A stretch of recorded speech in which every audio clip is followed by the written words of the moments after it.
yang siang malam melahirkan ampunan Allah Subhanahu wa taala. Siang malam. Kita kalau mau nyari ampunan, itu bisa kapanpun minta ampun.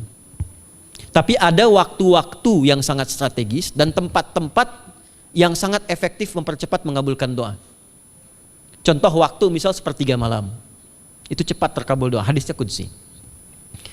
Di antara azan dan iqamah. Waktu singkat di waktu Jumat, ada yang menafsirkan antara duduk khutbah, 1 dan 2, ada yang menafsirkan waktu asar menjelang ke maghrib. Dan itu nanti sepeninggal Nabi ada di antara istri-istri Nabi SAW memburu waktu singkat yang luar biasa ini untuk berdoa. Hafal doanya ya. Allahumma kfina bihalalika an haramik wa aghdina bi ta'atika an ma'siyatik wa bi fadlika amman siwak. Itu dibiasakan di hari Jumat dibacakan. Ya, hafal nggak? Nanti diputar lagi videonya ya, kan ini kita sampai ini lihat lagi. Ya, kembalikan. Ada yang sifatnya tempat. Mihrab itu mustajab. Makanya kenapa imam itu di mihrab? Karena mewakili makmum untuk berdoa. Karena itu pilih imam yang betul-betul paham fikih salat, bagus bacaannya dan ngerti fikih salat supaya dia sebelum salat melihat ke belakang. Itu bukan cuma merapatkan barisan, tidak, untuk melihat siapa yang salat. Apakah tahan berdiri lama kalau dibacakan bacaan panjang? Atau ada yang buru-buru? Lalu bacaannya apa yang sesuai untuk makmumnya? Itu fikihnya. Karena itu tempatnya di mihrab, dan mihrab itu viral, tempat yang cepat mengabulkan doa. Maryam itu punya mihrab. Nabi Zakaria saat minta keturunan itu mohon kepada Allah di mihrabnya Maryam. Ali Imran ayat 38 sampai 39. Hunalika da'a Zakaria rabbah qala rabbi habli min ladunka dzurriyyatan thayyibah innaka sami'ud du'a. Fanadatul malaikatu wa huwa qa'imun yusalli fil mihrab. Cepat terkabul doa. Masjid cepat terkabul doa. Tapi Ramadan itu menggabungkan semuanya. Enggak usah tunggu sepertiga malam. Siangnya diampuni, malamnya diampuni. Apa dalilnya?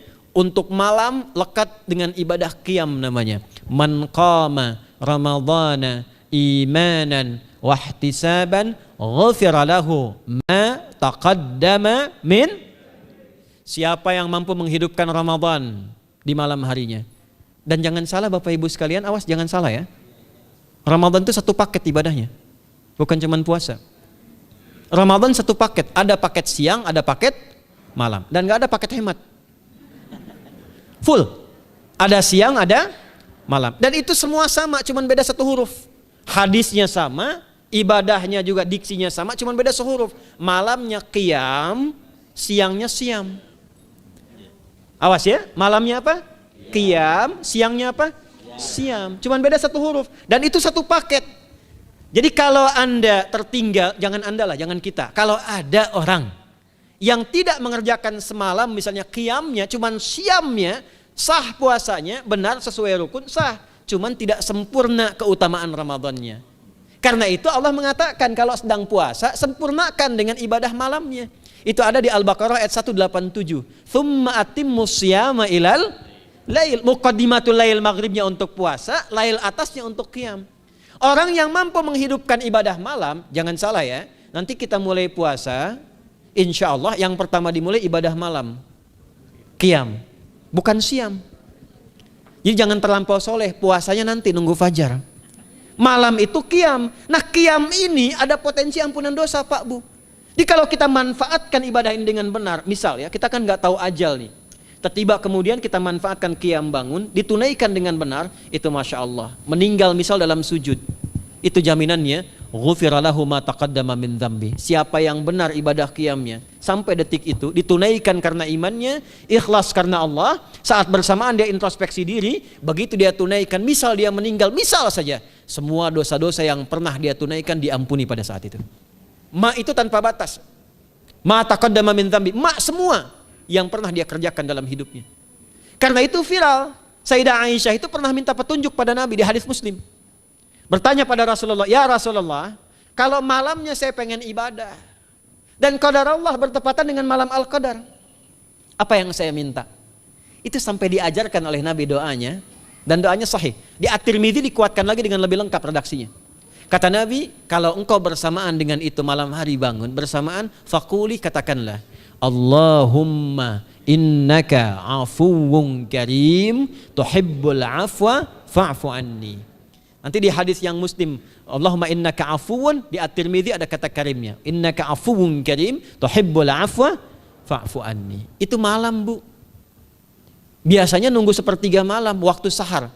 Ya, jadi waktu sahar itu waktu singkat menjelang fajar. Kalau subuh sekarang 4:08, itu kira-kira sahar tuh jam setengah 4 lah. Ya, 3:30 sampai jam 4 itu namanya sahar. Bukan lail. Kalau lail dari ba'da isya sampai sahar. Sekarang isya setengah 8 misalnya, jam 8 tuh sampai setengah 4 namanya lail. Jelas ya? Lail tuh malam, jamaknya layali. Turunannya lela, lili, lala itu malam. Ya, ibu leli, ibu malam-malam gitu ya. Gitu. Nah, itu waktu menjelang fajar setelah lail sahar, jamaknya ashar. Ashar itu disampaikan di Al-Qur'an waktu terbaik untuk istighfar. Quran surah 51 ayat 18. Wabil ashari hum yastaghfirun. Yang biasa istighfar berpeluang dapat ridho Allah dan disiapkan surga terbaik melebihi kemewahan dunia. Itu ada di ayat ke-16, 17, 18.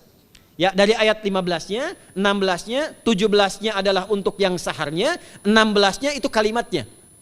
Ya, 16-nya dengan mengatakan Rabbana amanna faghfir lana dzunubana wa qina adzabannar. Ayat 17-nya as-sabirina was-sadiqina wal qanitina wal munfiqina wal mustaghfirina bil ashar. Itu hari biasa seperti sekarang. Ramadan dari ba'da isya sampai terus lagi sampai masuk waktu fajar, siangnya pun masih ada ampunan Allah. Man shoma ramadhana imanan wa ihtisaban ghufira lahu ma taqaddama min. Saya tanya sekarang, siapa yang nggak punya dosa boleh angkat tangan? Yang dosanya banyak boleh angkat tangan. Tuh, saking banyaknya kita nggak bisa ngangkat. Sekarang rubah kalimatnya. Yang ingin masuk surga angkat tangan. Insya Allah. Yang ingin surga Firdaus angkat tangan. Tuh, maka ironi itu tampak dalam perilaku kita. Pengen ke surga, tingkatan Firdaus, tapi ngaku dosa banyak. Itu dia. Maka Allah punya sifat Rahman dan Rahim. Rahman untuk dunia, Rahim untuk akhirat. Maka diberikanlah kesempatan Ramadan untuk menggugurkan semua dosa itu. Karena itulah Bapak Ibu sekalian, penting kita menyiapkan, karena nunggu Ramadan itu nggak mudah. Dan nggak semua orang itu akan sampai kepada momen yang dimaksudkan. Karena itulah malaikat Jibril itu langsung komen. Ya, jadi ada dua riwayat nih, Nabi yang berdoa, malaikat yang mengaminkan, ada malaikat yang berdoa, Nabi yang mengaminkan. Jadi Nabi akan naik memberikan tausiah di mimbarnya. Mimbar Nabi itu ada 3 gundakan. Begitu naik ke gundakan pertama, ada 3 gundakan. Lalu tibalah kemudian beliau bersabda. Ada riwayat Nabi yang berkata, malaikat mengaminkan, ada riwayat sebaliknya. Malaikat yang berkata, Nabi mengaminkan. Raghima'an furajulin. Awas, hati-hati nih. Raghima'an furajulin. Liman adraka ramadhana falam yughfar lahu. Terhina di hadapan Allah Subhanahu wa taala. Kotor dirinya. Bu'dan, jauh dari rahmat Allah. Liman adraka ramadhana, siapa yang sudah disampaikan ke bulan Ramadan falam yughfar lahu, tapi tak mampu mendapat ampunan Allah Subhanahu wa taala. Karena itulah saya ingin cepat. Satu, kenapa Ramadan istimewa? Karena ada ampunan Allah yang sangat luar biasa. Kenapa Ramadan istimewa? Karena ada pelipat gandaan pahala. Kenapa Ramadan istimewa? Karena ada peluang untuk menjauhkan dari setan. Dan yang terakhir, Ramadan istimewa karena semua waktu siang dan malam mempercepat terkabulnya doa. Itu yang dijamin di ayat 186 dalam rangkaian ayat Siyam dari ayat 183 sampai 187. Ayat 186-nya khusus untuk mempercepat terkabulnya doa. Wa idza sa'alaka 'ibadi 'anni fa inni qarib ujibu da'watad da'i idza da'an falyastajibu li wal yu'minu bi la'allahum yarshudun. Tafsirnya apa? Hadis Nabi sallallahu alaihi wasallam. Thalathatun la turaddu da'watuhum al-imamul 'adil was-sha'ima hatta yuftira wa da'watul mazlum. 3 golongan yang doanya sulit sekali ditolak. Yang pertama imam yang adil, yang kedua adalah orang puasa sampai berbuka, dan ketiga doa orang yang terzalimi. Jadi kalau Bapak Ibu pengen cepat dikabulkan doanya secepat kilat, maka jadilah pemimpin yang adil. Kalau belum mampu, latihan puasa. Kalau belum mampu lagi, banyak-banyak terzalimi dan berdoa. Ya.